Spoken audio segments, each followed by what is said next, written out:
Assalamualaikum warahmatullahi wabarakatuh.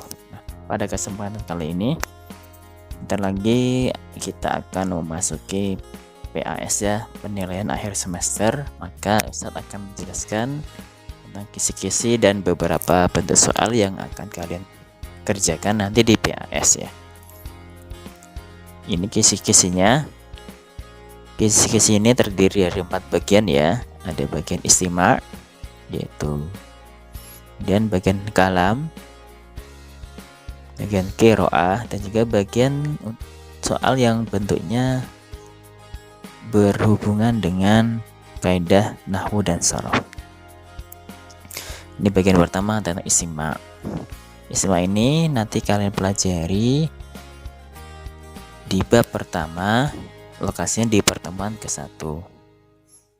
Kemudian yang masuk istima juga bab ketiga ada nasu asalis di pertemuan ke-13.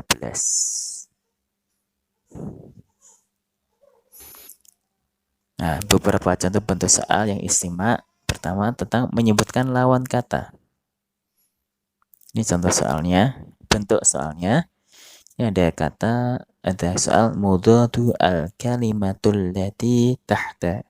Mudhatul kalimah allati tahta khattun huwa.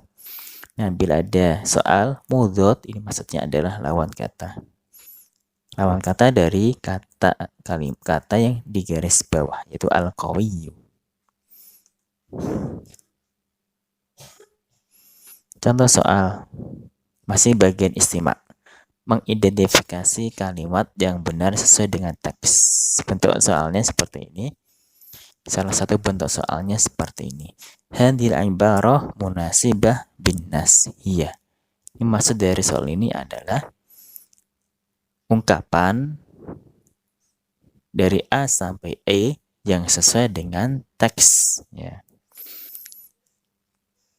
Nah, sampai terkecoh ya, di antara jawaban ini ada beberapa yang hampir sama. Kita butuh ketelitian dalam menjawabnya. Kemudian yang ketiga, merumuskan isi sesuai dengan teks.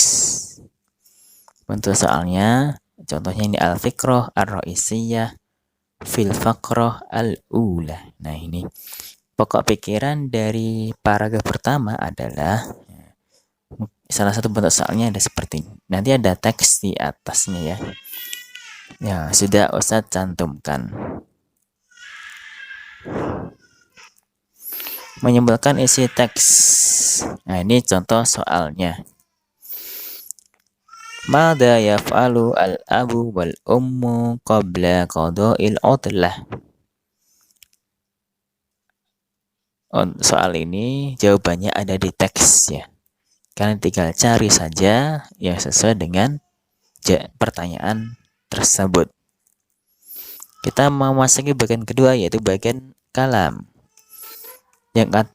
Yang harus kalian pelajari tentang kalam di bab ad-darsu asani, pelajaran kedua, bab kedua di pertemuan ke-7 dan pertemuan ke-8, dan juga kalam di ad-darsu asalis di bab ketiga, lokasinya di pertemuan ke-14. Beberapa bentuk soalnya, menyusun kalimat seperti contoh yang ada. Ini bentuk soalnya. Al-asillah li rakmi ar-rabi. Li rakmi rabi. Al-misalnya aja contoh. Al-misal. Nah, soalnya i'taqoda garis miring tahfadhu garis miring al-Qur'anu. Nah, ini nanti jawabannya kalian lihat contoh yang ada ya. Ini sudah pernah kita pelajari ya di bab kedua ya.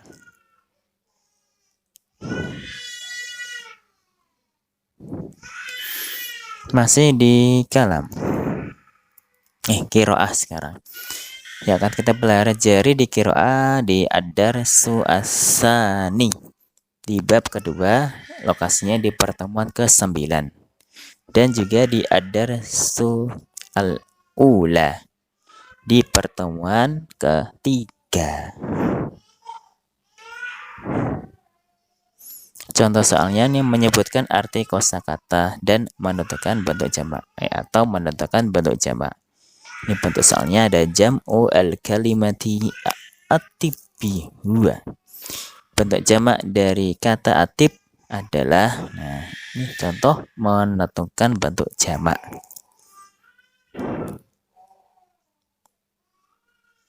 Masuk bagian keempat, kitabah.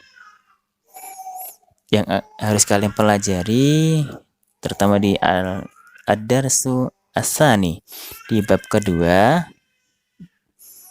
di pertemuan ke-10 dan pertemuan ke-11, dan juga di ad-darsu as-tsalis di bab ketiga di pertemuan ke-15 ya. Ini contoh bentuk soalnya. Menentukan contoh dari mabni dan mu'rab. Misalu al-fi'li as-sahih al-akhir huwa. Ini contohnya ya, contoh saja ya. Contoh dari fi'il sahih akhir adalah, nah ini contohnya. Contoh dari fi'il sahih akhir yang mana? Kalian pilih jawaban yang benar. Kalau yang ini menentukan terjemah kalimat ke dalam bahasa Indonesia. Tarjim hadhil jumlah ila lughah al-arabiyyah. Ini terjemahnya ya. Nanti kalian pilih terjemahan ke dalam bahasa Arab yang benar ya.